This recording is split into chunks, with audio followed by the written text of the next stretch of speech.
Let's talk about gauge. For this project, we're going to want a gauge of 18 stitches and 24 rows for 4 inches. Gauge is the number of stitches and the number of rows you have per inch. We've specified 4 rows, so we want to make sure that you're getting the right number of stitches so you get a 19-inch hat at the end. If you're a little off by either having a little bit too few stitches or too many stitches, you're going to wind up with a hat that's too big or too small. You want to make sure you get the right size hat. Our gauge was measured on a piece of stockinette knitting. A stockinette is a row of knit followed by a row of purl, followed by a row of knit, purl, so you get a flat fabric and it's easy to measure. If your gauge is a bit off, one way or the other, smaller, larger, you can compensate by knitting looser or tighter. If your gauge is too small, you want to knit a little looser. If your gauge is too large, you want to knit a little tighter.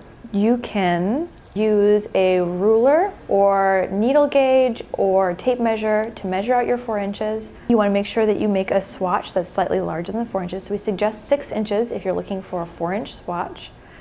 That means casting on 26 stitches and working a row of knit and a row of purl followed by a row of knit and purl for 30 rows until it's 6-inch square. You then take your ruler or your needle gauge or your tape measure and you will put it so that the end is a little bit in from the fabric but starts at the edge of 1 knit stitch. You can tell it's the V. You want to start at the left leg of your V and then measure over until you've got 4 inches centered on your swatch, and then you're going to count how many stitches you have for those 4 inches. After you're able to get 18 stitches and 24 rows for 4 inches, you know you're ready to go and you can get started on your hat.